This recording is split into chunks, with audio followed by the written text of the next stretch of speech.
Thank you all so much for coming tonight. I'm Nina Bhattacharya. I'm the founder of Zero Waste Gainesville.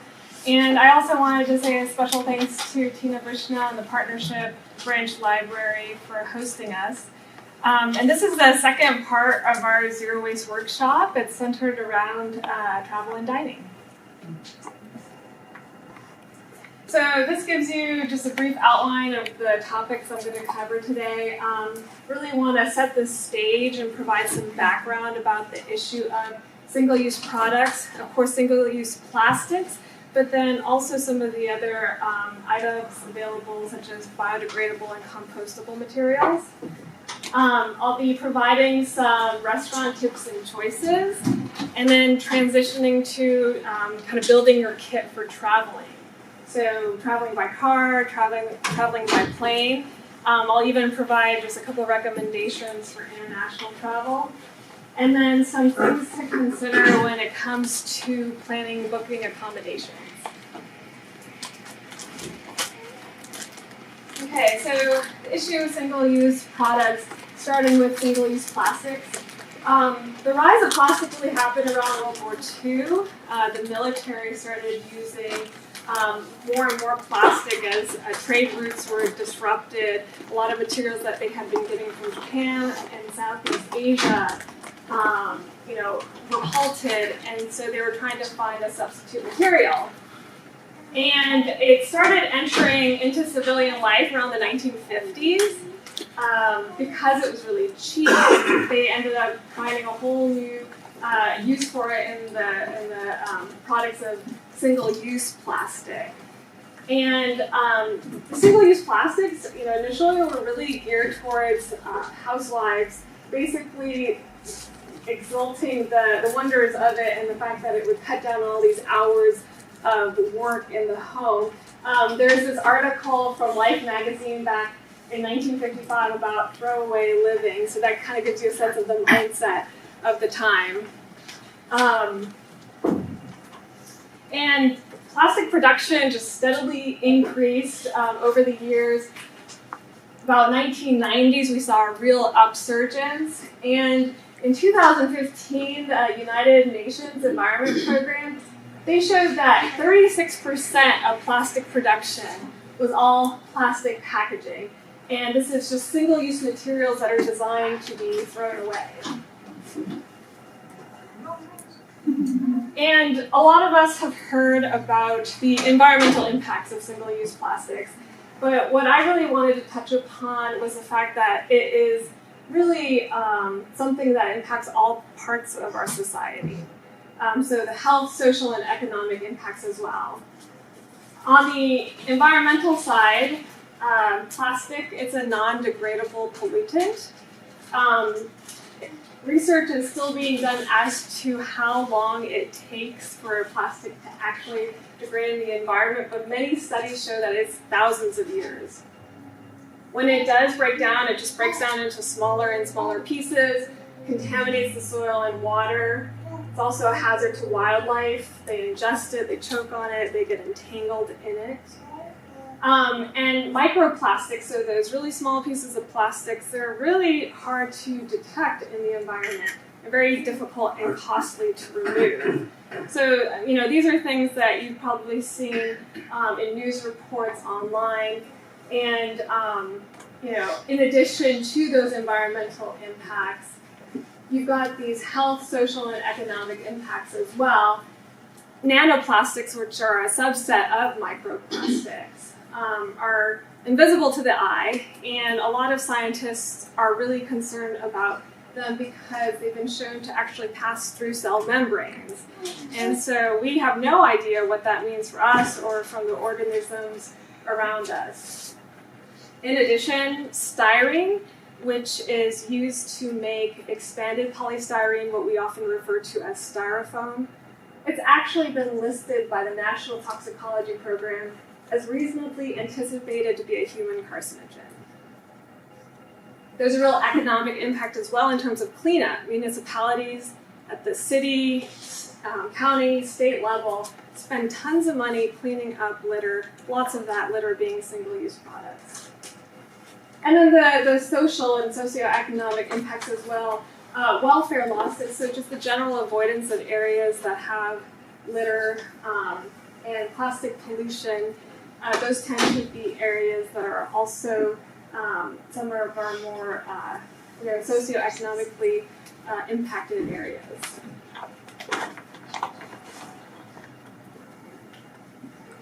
There's also just a real challenge of recycling plastic.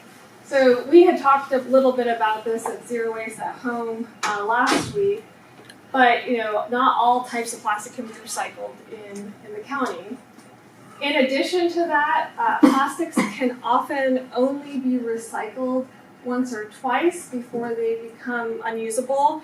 Plastic is made out of polymers, and those just degrade each time that they're recycled. Any products made out of recycled plastic often aren't very strong, so it's not as useful, unlike materials such as metal and glass, which can actually be reused or recycled again and again with very little loss to quality. And of course, China, which had been receiving our plastic recycling, in addition to the rest of the world as well, stopped taking it in 2018. And so we really have been scrambling, trying to figure out what to do with the plastics that we are producing and where to send it for recycling. So in addition to single-use plastics, you've got these other single-use products out there. And as many of you know, with the city having passed a plastic bag and expanded polystyrene ban, there's been a lot of discussion as to what alternatives can businesses switch to.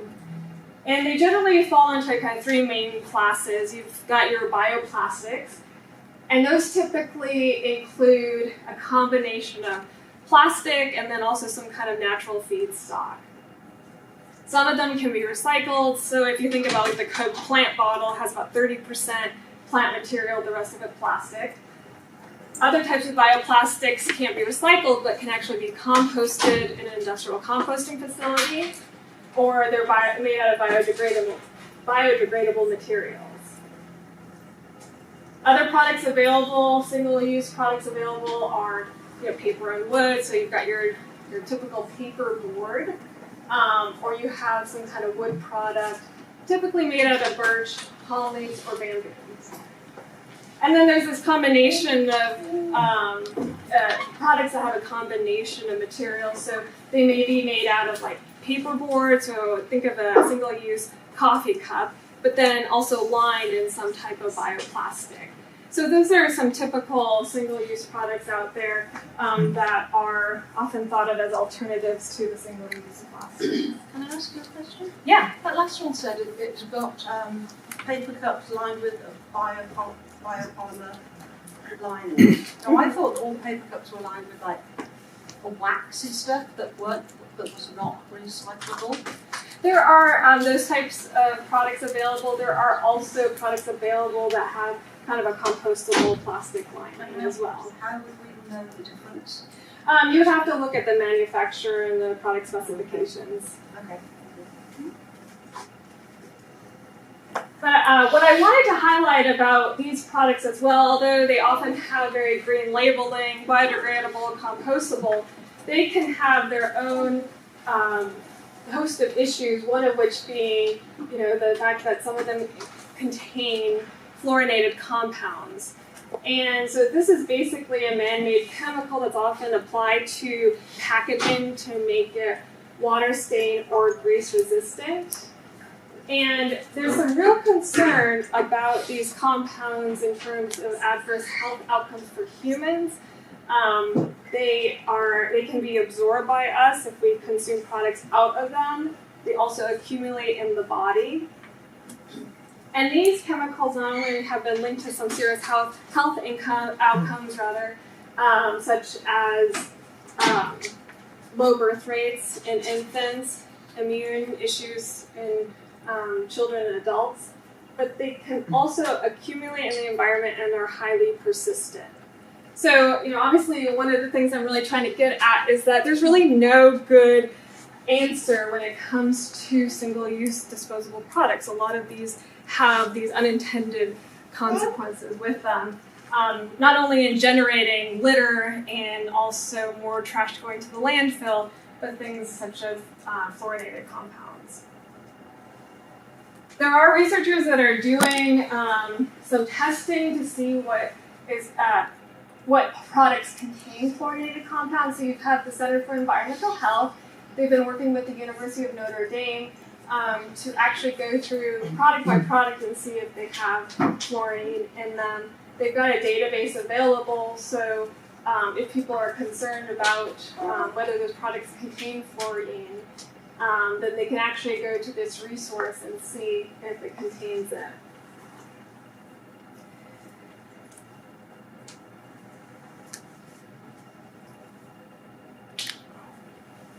But, all of this news is, can make you kind of grumpy.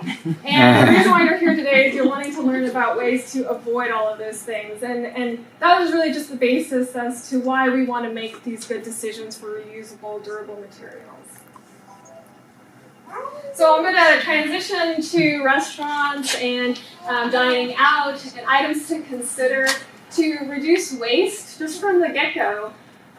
One of the main things is really just choose restaurants that use reusable, durable materials. Think about real plates, real silverware, real napkins. That's really the best way forward to reduce waste. When you're going to a restaurant, I would just say don't be afraid to ask questions. Sometimes you'll get a meal out and there's little containers here and there and you were not expecting them. So just this waiter and waitress are there to serve you, and so don't be afraid to ask, what does that salad dressing come in? For me, I have kind of my going out kit, basically. I've got a straw, so I carry a stainless steel straw, and simply just say whenever I order a drink, I'd like water, but please no straw. And a good way to kind of cement that in is even to hold it up if you've got the reusable straw so that they can see that you want to use your own. And I would say that in order to prevent any kind of waste, if they come back with a handful of straws, send them right back, because if they get wet, if they get food on them, they're more likely going to end up in the trash anyway. So just try to keep them off your table. The other thing I have in my going out kit are reusable utensils. A lot of the plastic utensils available being used once and then thrown away it's really unnecessary. So you can easily grab utensils just from your drawer at home, wrap them in a napkin. They sell these kits available. This one's made out of bamboo. Even includes chopsticks in addition to the regular knife, spoon, and fork. Oh, yeah. Mm-hmm. And then also, I bring my own container when I go out to eat, just if I have any kind of leftovers to avoid any of those single-use products available at the restaurant. I just go ahead and slip the leftovers in a container. You can. This one is really nice because it actually ends up getting down into a smaller size, but obviously if you've got Tupperware at home, or you can even bring a ball jar and put in your leftovers into a ball jar. You don't necessarily need to go out and buy anything new. You probably have what you need right at home. In terms of cups, a lot of times if I'll go out to a brewery or go to a restaurant and they have some water that you can fill up a cup, I'll just bring, a stainless steel cup with me, or a little ball jar.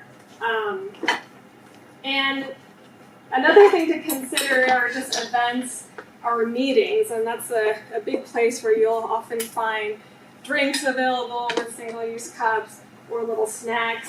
And so if I know I'm going to any kind of event like that, I'll take kind of a subset of my going out kit and throw one of the glasses in, the straw, and then napkins are really great for finger foods, and then you can avoid the plates available.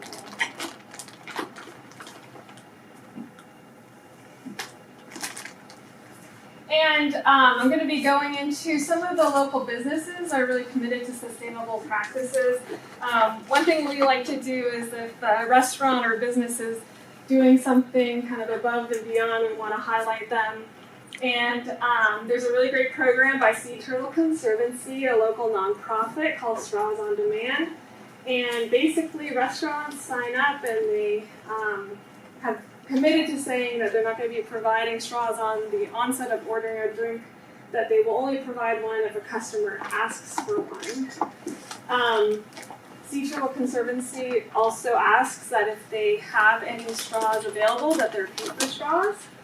And there's no cost to participate. So if you have a favorite restaurant or establishment that you notice they're still passing out their straws, you can mention to your server or the owner that this program is out there, and you really encourage them to sign up. And you'll see a list of restaurants that participate in Gainesville: Blue Highway Pizza, Lucy's, East End Eatery, Vine, Sourdough Bread Company, Alpine and Cypress and Grove. And if you go to their website, you can actually see that there's a number of restaurants that are participating all around Florida. So they have an interactive map. You can check that out. What kind of straws are biodegradable? What did you call them? Oh, well, there are paper straws available. I mean, there's a whole host of different reusable straws out there as well, and so we really want to push for those more than anything.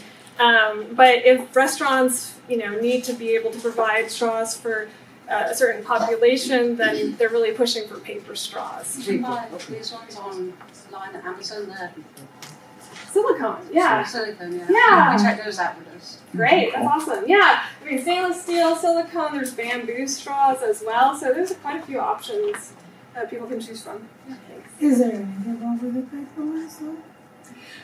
For zero, kids. say that again? For kids, mainly. Sure, yeah, so I guess one of the tenets of zero waste is really to kind of reduce from the onset, so sticking with the reusable options. But paper straws, there's a lot of options that do biodegrade, and so if that is in a pinch you need one because your kid is wanting a drink with a straw, then that's something that you can do. Beaten Path Compost is a local organization, and they actually are providing composting service for restaurants and for residents' food scraps. And it's kind of a new service that they're providing. They're connected to Beaten Path Garden, which is a nonprofit with a great garden where they sell their produce at the farmers markets. And you'll see a list of participating businesses here. We're going to be revamping our website, zerowastegainesville.com, to start highlighting a lot of these businesses as well. In addition, I'll send out a resource list with this. And I also wanted to make kind of a separate plug that for the residential side of things, if you're really interested in composting, you can bring your food scraps to them at the downtown farmers market on Wednesday evenings, and it's free to do so. They do have buckets available if you did want to purchase one to contain your food scraps, but they accept your food scraps at no charge. Can you buy the compost back often? That I'm not sure of. What was Yeah. the question? Oh, can you buy the compost from them? Yes, you can. Okay, thank you. Yeah. And the buckets are $7, and they come with a lid, and you can take them to the farmers market or the Beaten Path Garden themselves, which is on I think Southwest 2nd. I want to say. Okay. So you can actually take your compost and take it to the garden. Thank you. Yeah. And so if you have any other questions, I would definitely get in touch with them at beatenpathgarden@gmail.com. You can follow their Instagram account as well. And then here are just some other restaurants in town that also compost, not with Beaten Path. And then all of the restaurants kind of in the top area also source a lot of their ingredients from local farms. So we just wanted to highlight those. And I did mention also that there's a number of chains out there that serve their food on plates and with silverware and so forth that are reusable. And so if you're in town and you're looking for a budget option, or you're traveling and you see, Zoe's or Panera, those are good alternatives to consider. I did want to touch upon bring your own container. It was mentioned, or a question was asked last week about this. And of course, our restaurants and businesses have to meet certain health and food safety codes. And we definitely want to be respectful of those as well. There are certain businesses that will work with you in being able to, say, eat at a food truck and minimize your waste. And so what I am a proponent of is really just having that conversation with the business and seeing if you can make it work. So, for example, we ended up doing a little video about using reusable food containers at food trucks and when you're out and about. And we called Cilantro Tacos, which is a really popular one that's at Depot Park, but they're also found at First Magnitude and other establishments. And we just called them to let them know, we would like to come by with our own container and really kind of highlight this practice. And so they were good with it. In some cases, restaurants may decide they want to prepare the meal on like a small piece of wax paper or aluminum foil, which you can reuse. But then when they transfer it, they put it in your container as opposed to a larger disposable container. So I would say if you would like to go and frequent establishments like that, definitely give them a call and see if they're amenable. When you go to go pick up the food, avoid rush hour. That way, if you're dealing with anyone on staff who's not as familiar with it, you can kind of walk them through it. The next couple of points are maybe a little bit obvious, but I think still really good, worth mentioning. Make sure your container is clean so that they feel really comfortable using it. Recognize that you're kind of asking them to go outside of the box because they're typically doing the same thing over and over again. So just be patient and polite in terms of describing what you're asking. And also just recognize that you may be told no. And then you can make a decision whether you would like to go find another place to eat, go back home and eat, and try again with another group. But it's definitely worth asking. And we talked a little bit at our kickoff event about some of our advocacy work. I wanted to bring this up because it's something that we want to see the city and county adopt, and it really takes away any of the concern about the food safety code aspect of it. And that's really just having a program for reusable takeout containers. And University of Florida actually has this in their Gator dining facility. This is the product that they use that students can purchase and then use at the different dining facilities around the university. And there's also an organization called Green to Go. It's based in Durham, North Carolina, and they've got a whole system set up. I actually have a link to a video to kind of go over how it works, so you all can see. With the University of Florida, do the students then drop those off somewhere to be washed, or do they? Is that how it works? Yeah, they drop it off to be washed, and then you can just bring it back to any one of the other food establishments.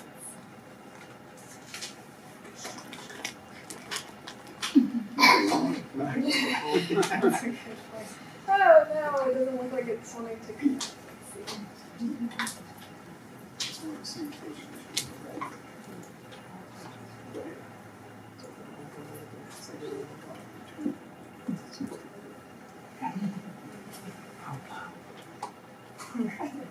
Okay, well I could just kind of walk you through it. So basically, the way it works at Durham, North Carolina is that you've got participating businesses who are signed up through Green to Go, and they have an app, and you sign up.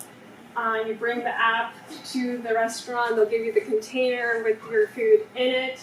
And then you can go to any of the participating establishments and return the container, which will be washed and sanitized and ready to be reused by other facilities. So that's basically how it works. Okay, so moving away from kind of restaurant choices and tips to vacation planning and traveling by car initially. So the first thing you'll want to do when you really get ready for a trip is just to build your kit. And it can take a little bit of thought initially, but I have to say I travel a lot for my work. And once I did it once or twice, like had my system down, it really it becomes second nature. And I think the ultimate goal to kind of keep in mind as you're also building your kit is that what you're trying to do is reduce the use of those travel size products that stores really want to sell you. You are also trying to reduce a lot of that food packaging associated with just going out on for fast food or pit stops at the gas station. So luckily there's a lot of really good options available. And I tend to think about building my kit in kind of three main categories. You've got your toiletries.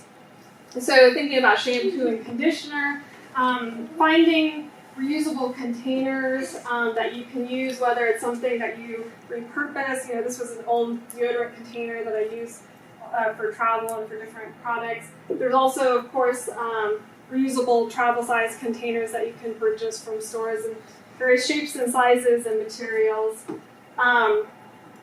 And there are, shampoo and conditioner bars, which are really great to travel with because you don't have to worry about the liquids. So those are a really good option. Along with bar soap, we're big users of bar soap in our home, my husband and I. And it's easy enough to just grab the bar, stick it in a container, and have it with me. So just essentially start writing out your list, kind of think about all the things that you want to bring with you. Walk around your home, see what kind of containers you have available that could work. And if you need to go out and buy something, then you can do that and have it to be reused again and again. In terms of food and drink, a lot of times when I travel, I tend to take the same bag with me. I've got my coffee and meals and snacks. For coffee, so I'm a big coffee fanatic. I actually have a French press coffee mug, and so I bring my own coffee with me, and that way I can also bring the grounds home and compost them. But obviously, you don't have to go to this extreme. You can just bring your reusable coffee mug and stop at a local coffee shop, or if you're at a hotel, go downstairs, grab a cup of coffee, and then you kind of avoid the paper cups or styrofoam option, and it can be reused again and again. In terms of meals, typically what I end up doing is I bring just a loaf of bread, whether it's something I've made if I have the time. If not, we've got some really great bakeries in town. You can bring a reusable cloth bag and they'll put the and Lucky's has bulk peanut butter, so you can bring your own jar for that.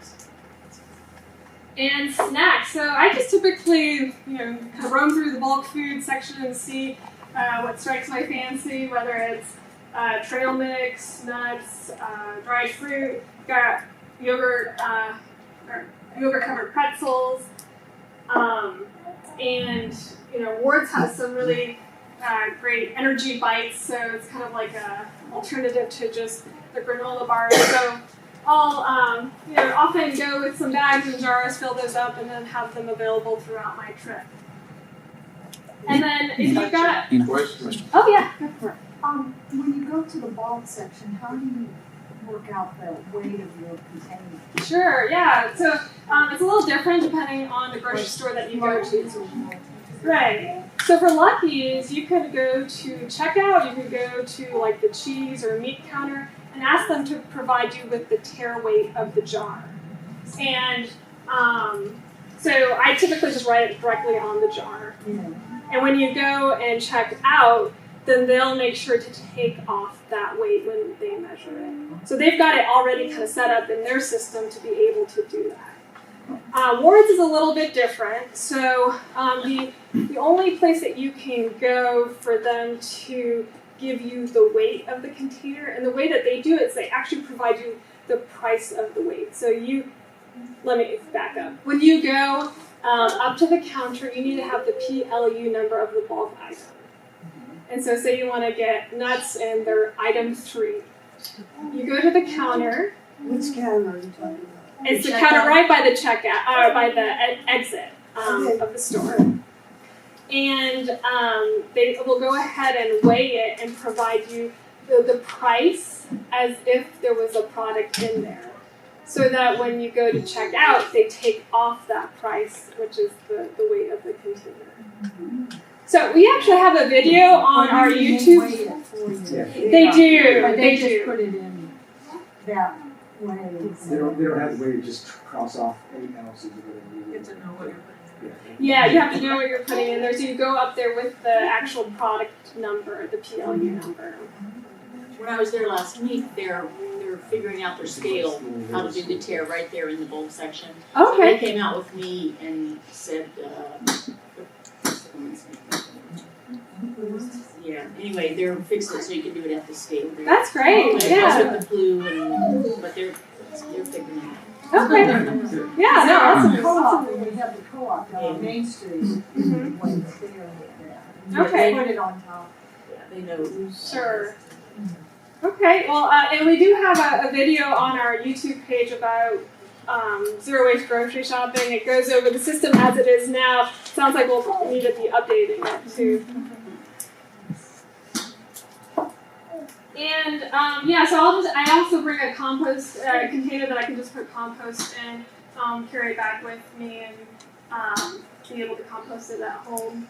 Some other items that I typically include on my travels, so dish soap. I've got various reusable containers I want to wash along the way. Napkins are really, really great to have on a trip. A lot of times I'll pack a couple of those. Handkerchiefs are great. Carry them everywhere I go. The reusable clothes bag. So this is obviously the alternative to plastic bags for your dirty clothes.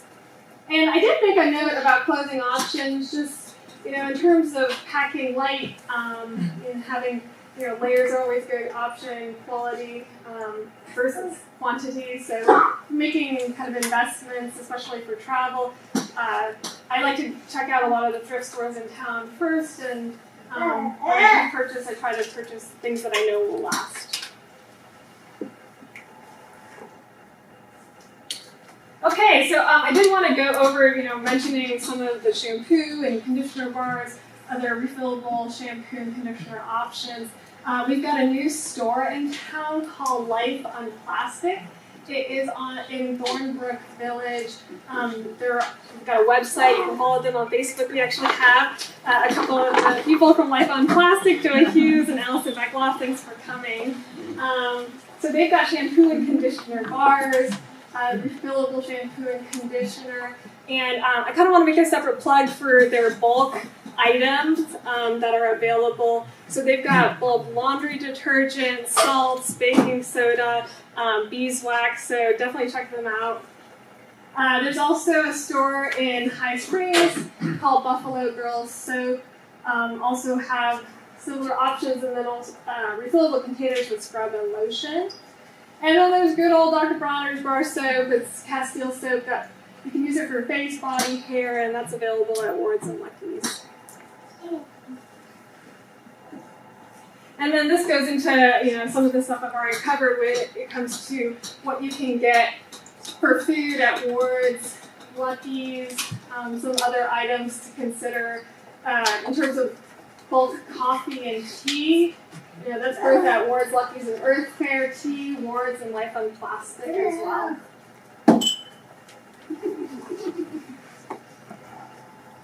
Okay, so moving on to traveling by airplane. I essentially have like the same kit minus some of the food. And so a lot of the stuff, once you build a kit, you can kind of mix and match what you need for depending on the type of travel you do. Some other things to consider, e-tickets. So, we've got a lot of good options now available to us to get e-tickets not only for airplanes but other events. So that's some less waste in terms of paper. I mentioned carry-on only, and that's because, as we know, airplanes have a carbon footprint, and the heavier the plane, the more carbon dioxide that is emitted. And so every little bit counts when you're talking about traveling. Traveling light is really great, not only because of this and just because it's a more enjoyable experience. So you're kind of killing two birds with one stone there. Refillable water bottle. So always travel with my refillable water bottle. Of course, don't go through security with it filled. There's usually water stations right by the restrooms. Also, when you're traveling on an airplane, avoiding a lot of that beverage service waste is a big one. And so typically, I'll ask them if they don't mind just filling up the water bottle. And a lot of times they're able to fill up the full water bottle if you even take it in the back of the airplane. They've got a spigot that also avoids the plastic water bottles that they often use as part of the beverage service. Let's see. So yeah, including a lot of the same types of snacks. Typically I'll include a couple sandwiches, some of the bulk food snack items. I'll include my utensil kit and remove the knife before the trip. And just say no to freebies and things that they often want to offer you when it comes to headsets, the blankets wrapped in plastic. A lot of those flights you can definitely make it through without those items, and that pretty much covers what I have for the airline purchases. What's Paris again? Oh, it's a blog, and so yeah, they have some really great tips, and I've learned a lot. Actually, so I transitioned, and I'm in progress of working towards zero waste. And it started about a couple of years ago, and so I ended up frequenting a lot of these blogs, Paris to Go, Zero Waste Home, Going Zero Waste, to help me on my journey. Are they going to be on the resource sheet? Yes, definitely. I will definitely be sending out a resource sheet.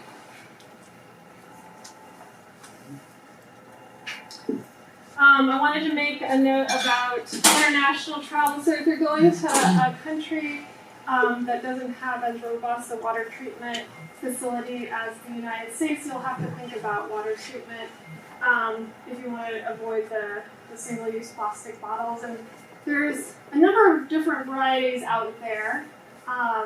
So just be cognizant of purifiers versus filters. With filters, they tend to get a lot of those pathogens that are found in water in certain countries, but they might not be fine enough to catch viruses. So you just really want to look for something that has purification as well.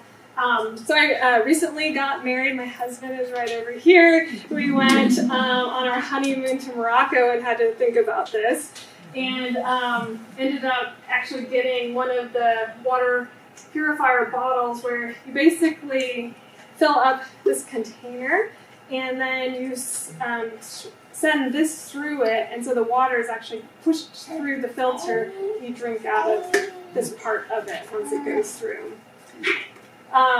He actually had gotten something called a life straw, so you actually are filtering the water as you're drinking through the straw. And so we noticed some pluses and minuses to both. It was easier for me to brush my teeth using mine. That was one of them.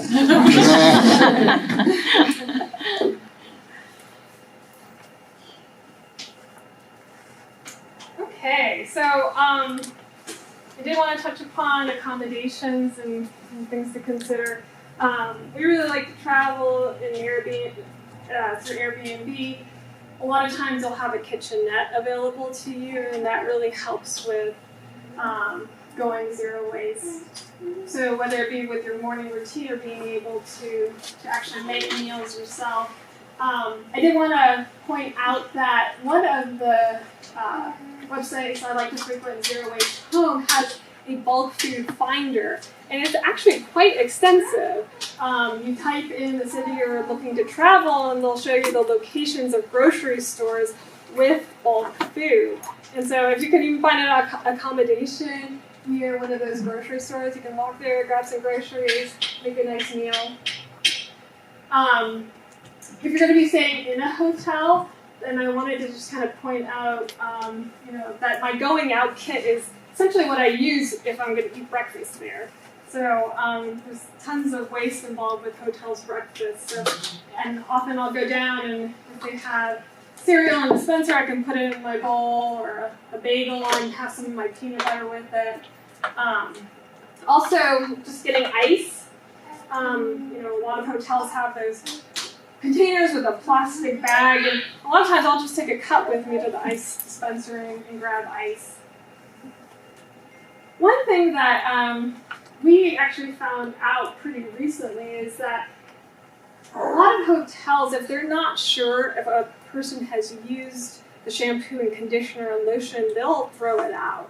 And so you may end up bringing your whole toiletry kit, not even use it, but if they're not sure, they'll toss it. So one of the recommendations that we have is that just right when you check in, take the toiletries down to the check-in counter and say you don't need them. And that way you don't have to worry about it being tossed later on. When hotels give you a card, often they put in a card sleeve, and that's something that you don't need and won't use probably again. So go ahead and say no card sleeve.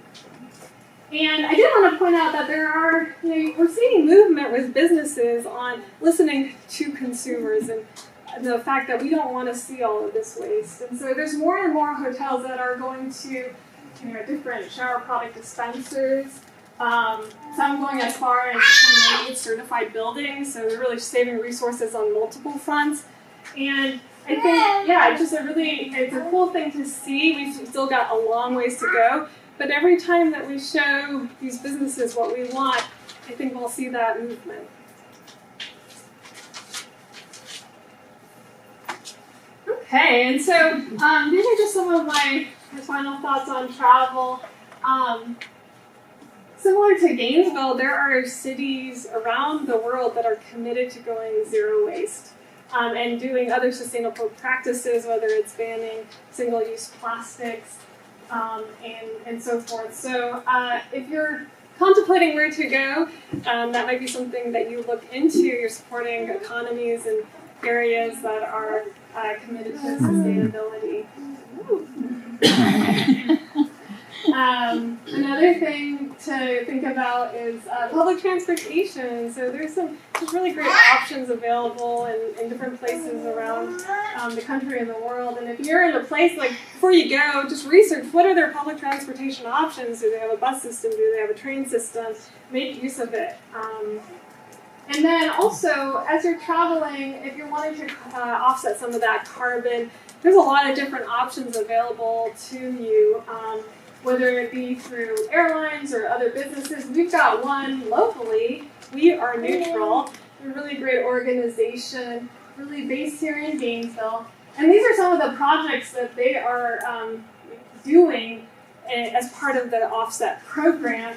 The first one being methane abatement for local landfills. And they also do home energy upgrades for low-income residents. They plant trees. So if you're looking to do carbon offsets, definitely would say support the local business.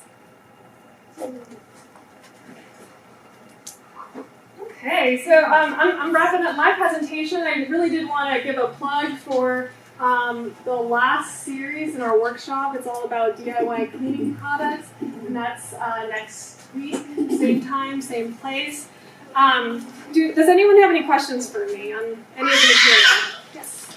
I'm curious how long it took you to make this transition to do everything you're doing, just an estimate, because to me it seems overwhelming, just honestly. So. It's definitely been a process. So,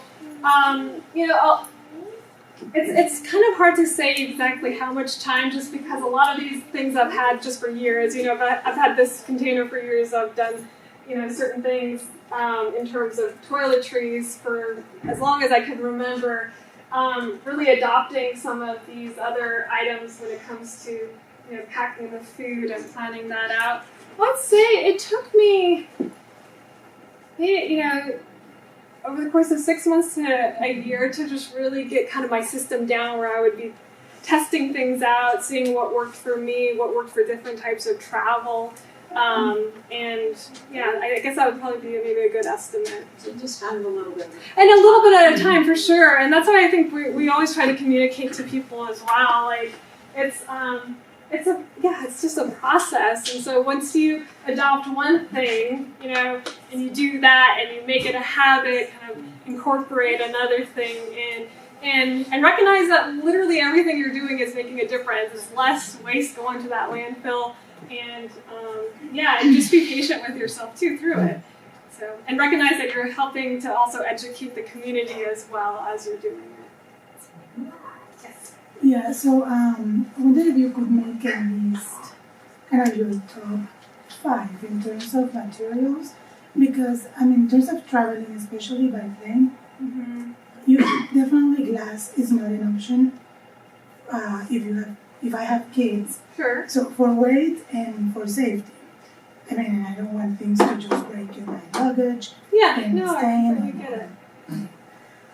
And weight is too much with glass. So for all these options that you mentioned, glass as your first option, I think you mentioned stainless steel, maybe silicone. So in terms of safety for what we want to consume out of that, what is your top 5? What's the safest and what's second, what's third, what's fourth? Sure. Yeah. So, I would say that if you've got metal options, obviously that's not breakable. It's also a very safe material as well. The decision's out about silicone. There's definitely some issues involved with it.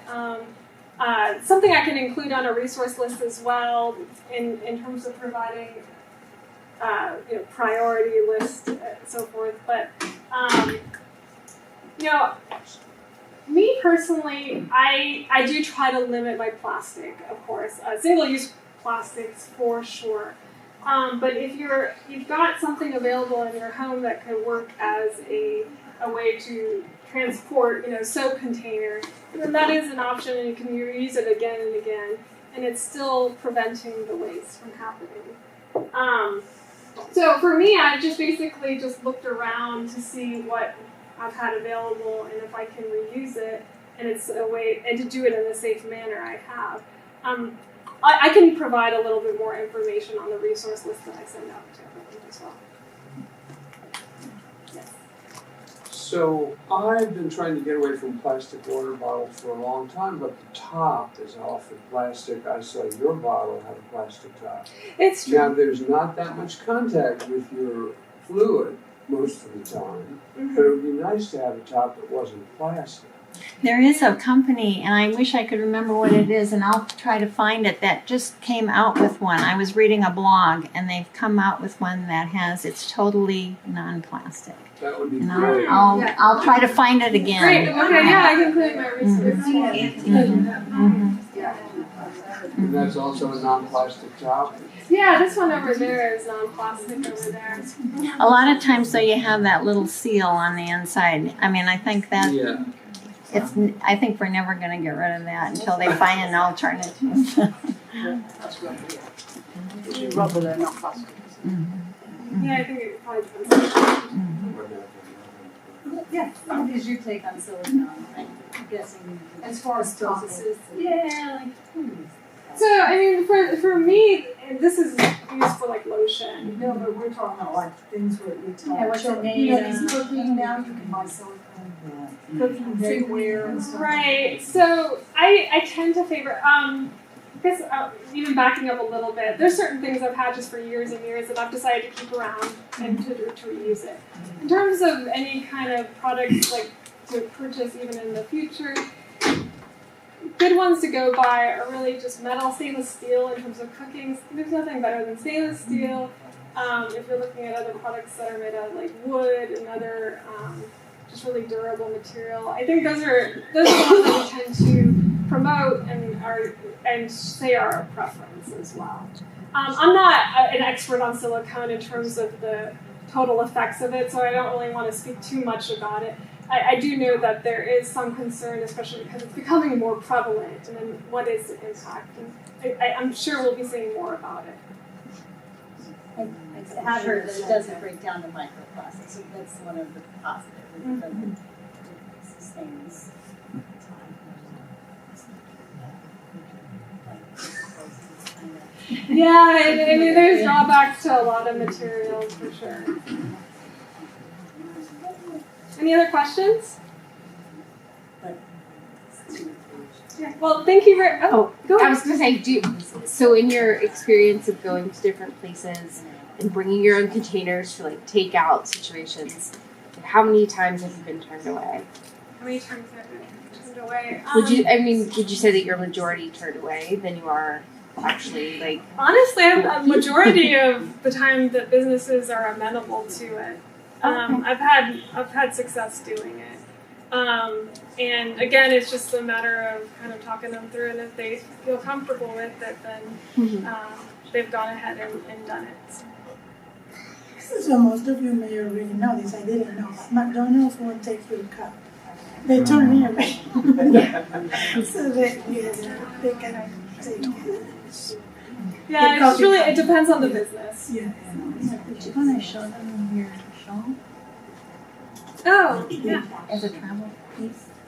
Yeah, and just in terms of clothing choices, one thing that I really like to travel with, and I kind of take it everywhere, because it also serves as a blanket, and whether it's an airplane or a meeting, a lot of times it's nice having something to kind of wrap around myself. And yeah, and again, it goes for a lot of the travel choices I make, what can be used in a lot of different situations. You know, having like one really nice quality wool sweater that, and you know, took it on the honeymoon and wore it throughout, and just do laundry, and that helped. So packing light, kind of just minimizing. It helps with kind of just enjoying and ease of getting around. But there's definitely ways to address that as well by just doing laundry every week. Okay. Well, anyway, that's it for me, and I appreciate you all coming.